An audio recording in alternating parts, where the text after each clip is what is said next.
అల్లు అర్జున్ ఇంటికి చేరాడు, కుటుంబంతో ఉన్నాడు. నిన్నటి నుంచి ఏం జరిగిందో ప్రజలందరికీ తెలుసు. కానీ రాత్రంతా ఎలా గడిపాడో బన్నీకి మాత్రమే తెలుసు.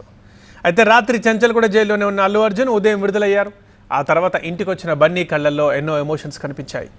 ఇంట్లోకి వస్తూనే భావోద్వేగానికి లోనయ్యారు. తన కొడుకు అల్లు అయాన్ని హత్తుకొని బదల్లేదు. ఆ తర్వాత భార్య స్నేహారెడ్డిని చూసి ఎమోషనల్ అయ్యారు. కుటుంబ సభ్యులందరినీ కలిశారు. ఇంట్లోకి ప్రవేశించక ముందే ఆయనకు దిష్టి తీశారు. అరెస్ట్ నుంచి తిరిగి ఇంటికి వచ్చే వరకు అంతా ఎంతో ఆతృతగా ఎదురు చూడటం, దేశవ్యాప్తంగా అంతా బన్నీ అప్డేట్స్ కోసమే వేచి చూడడం వల్ల దిష్టి తగిలి ఉండొచ్చని ఆయనకి కుటుంబ సభ్యులు దిష్టి తీశారు. అనంతరం హారతితో ఇంట్లోకి స్వాగతం పలికారు.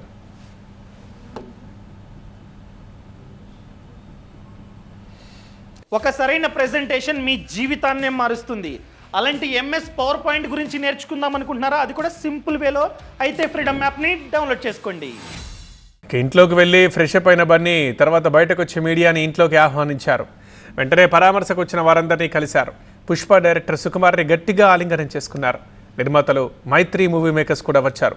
ఆ తర్వాత వరుసగా విజయ్ దేవరకొండ, రానా, శ్రీకాంత్, డైరెక్టర్ రాఘవేంద్రరావు, హరీష్ శంకర్, కొరటాల శివ, వంశీ పైడిపల్లి కూడా వచ్చి పలకరించారు. రాజకీయ నేతలు గంటా శ్రీనివాస్, అవంతి శ్రీనివాస్ కూడా పరామర్శించారు. అందరినీ దగ్గరుండి పలకరించిన బన్నీ వారితో చాలాసేపు ముచ్చటించారు. అర్జున్ మేనత్త, చిరంజీవి సతీమణి సురేఖ హుటాహుటిన అల్లు అర్జున్ నివాసానికి వచ్చారు. బన్నీని దగ్గర తీసుకుని కన్నీటి పర్యంతమయ్యారు. అన్న అల్లు అరవింద్తో పాటు అల్లు అర్జున్కి ధైర్యం చెప్పారు సురేఖ. జైలు నుంచి బయటకు వచ్చాక ఉదయం 9 గంటలకు ఇంటికి చేరుకున్న బన్నీ 2 సార్లు మీడియాతో మాట్లాడారు. 2 సార్లు కూడా ఒక విషయాన్ని స్పష్టంగా చెప్పారు. 20 ఏళ్లుగా వెళ్తున్నా ఇలాంటి ఘటన జరగలేదని, ఈసారి జరిగిన ఘటన అనుకోకుండా తనకు తెలియకుండా జరిగిందే అని అన్నారు.